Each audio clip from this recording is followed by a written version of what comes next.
এই চাঁদাবাজদের ধরার দায়িত্ব হলো প্রশাসনের। প্রশাসন কিন্তু এ পর্যন্ত শুনেছেন এই চাঁদাবাজির অভিযোগে প্রশাসন কোথাও কাউকে ধরেছে? চাঁদাবাজি যেটা হচ্ছে এটার কারণে বদনাম হচ্ছে কার? ম্যাক্সিমাম বদনাম হচ্ছে বিএনপির। বিএনপি কি বোঝে না বদনাম হচ্ছে? এর কারণে ভোট যদি কারো কমে, কার কমছে? বিএনপির কমছে। বিএনপি কি এটাও বোঝে না তার ভোট কমছে? এই ক্ষেত্রে সবচেয়ে বেশি বহিষ্কার কে করেছে? বিএনপি করেছে। বাংলাদেশের ইতিহাসে এর আগে কখনো দেখেছেন যে এত লোককে কোনো একটা পলিটিক্যাল পার্টি তার নিজের দলের লোককে বহিষ্কার করে?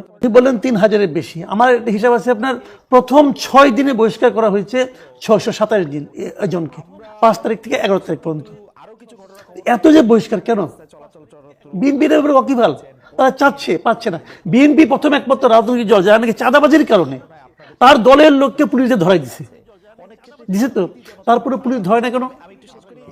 ধরে না এই কারণে সারা দেশে খুব পরিকল্পিত উপায়ে মানুষের মধ্যে একটা ধারণা দিয়ে দেওয়া হচ্ছে যে রাজনৈতিক দলগুলো তোমার সমস্যার সমাধানের জন্য উপযুক্ত নয়। তোমরা বিএনপি, আওয়ামী লীগ দেখেছো, বিএনপি দেখেছো, পলিটিক্যাল পার্টিগুলো পারবে না, বরং নন পলিটিক্যাল একটা গভর্নমেন্টকে থাকতে হবে যেটা নাকি ডক্টর ইউনূস লিড করবেন, এই ধরনের একটা ইঙ্গিত ছিল। এবং এই জন্যই এই যে আরো 5 বছর চাই, আজীবন চাই, এগুলো কিন্তু খুব পরিকল্পিতভাবে মানুষকে গেলানো হচ্ছে। মাথায় রাখবেন, ডক্টর ইউনূস হচ্ছে দুনিয়ার সবচেয়ে সাকসেসফুল পিআর পার্সন, এবং ওনার পিআর টুলগুলো এত অ্যাক্টিভ এখন যে তারা এই কাজটা মোটামুটি সাফল্যজনকভাবে এগিয়ে নিয়ে যাচ্ছে। একটা পয়েন্ট গেল, সেটা কি ওনার রাজনৈতিক আকাঙ্ক্ষার জন্য? রাজনৈতিক আকাঙ্ক্ষা না, ক্ষমতায় থাকার আকাঙ্ক্ষা। রাজনৈতিক নেতা হিসাবে, রাজনৈতিক পার্সোনালিটি হিসাবে ইউনূস খুবই নিম্নমানের একজন লোক। পলিটিক্যাল পার্টি করতে গেলে কি হবে? ওনার আগেও একটা দেখছি, এই যে এনসিপি একটা সম্ভাবনাময় দল, এই দলটা কিন্তু নষ্ট করছে ডক্টর ইউনূস, জাস্ট ধ্বংস করে দিছে। এনসিপি অনেক বড় একটা দল হতে পারতো। দুটো ঘটনার মাধ্যমে এনসিপিকে সে শেষ করে দিচ্ছে। একটা ঘটনা হলো, প্রথমত সে এই ছাত্রদের মধ্যে 2 জনকে নিয়ে তার ক্যাবিনেটে বসাই না সারা দেশের ছাত্র ঐক্যটাকে সে বিভাজিত করে দিচ্ছে, ভেঙে দিচ্ছে। আর দ্বিতীয় কাজটা হলো, সে যে পডকাস্টে বলছে আমি ওদেরকে বলছি তোমরা পলিটিক্যাল পার্টি করো। এটা করার মাধ্যমে এনসিপির উপরে সারা দেশের মানুষ বলতেছে এটা কিংস পার্টি। এনসিপি এই যে কান্নাকাটি করতেছে, ভাই আমরা কিংস পার্টি না, কেউ তো শুনে না, সবাই ওটা শুনছে যে ডক্টর ইউনূস বলছে আমি ওদেরকে রাজনৈতিক দল করতে বলছি। বড় ক্ষতিটা যদি এনসিপি একটা পাওয়ারফুল পলিটিক্যাল পার্টি হিসেবে দেশে থাকতো, এই দেশের পলিটিক্যাল এরিনায় যে কত বড় উপকার হইতো এটা আপনি চিন্তা করতে পারবেন না। মানুষ তো হাতরে খুঁজতেছে যে আমি একটা দল চাই। আমি একটা ছোট্ট আমার একটা পারিবারিক এক্সাম্পল দিয়ে বলি। আমার শ্বশুরবাড়ি হলো বগুড়ায়। আমার ওয়াইফ ওদিন বলতেছে আমরা বিএনপিকে ভোট দিব না। বুঝলেন কেন? ওরা প্রথম কয়েকদিনে যে অত্যাচার করছে, মানুষের বাইরে থেকে চাল ডাল এগুলো চুরি করে নিয়ে গেছে। আমি কেউ যেটাকে বিএনপি নিয়ে গেছে না, বিএনপির কিছু লোক নিয়ে গেছে, ওইখানে বিএনপি করে এলাকায় ছাত্রদল নিয়ে গেছে। আমি তাহলে বিএনপিকে ভোট, আমাকে ঠিক আছে দিও না, কাকে দিবা? আর কথা বলতে পারে না, আর তার উত্তর নাই। সে খুঁজে পাচ্ছে না বিকল্পটা।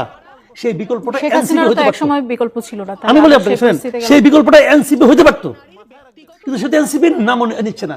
এই বিরাট সুযোগটা এনসিপি যাতে নিতে না পারে, এই আকামটাও ডক্টর ইউনূস করছে। এই আকামটা উনি করছেন।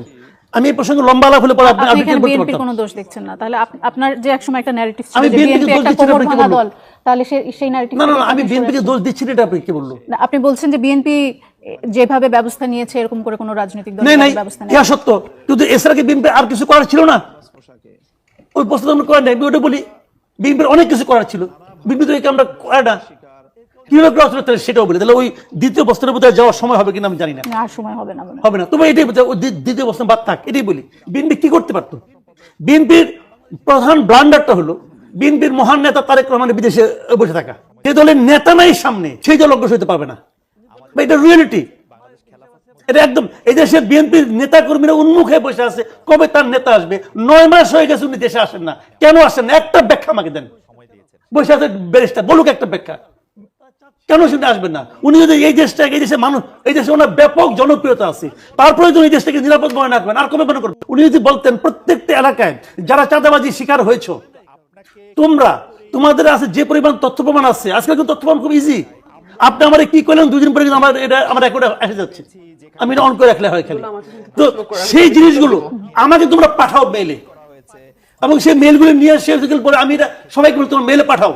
সকল চাঁদাবাজের মধ্যে একটা আতঙ্ক তৈরি হবে যে আমার তো পাঠাবে, কিন্তু এটা হচ্ছে না কোনো আতঙ্ক।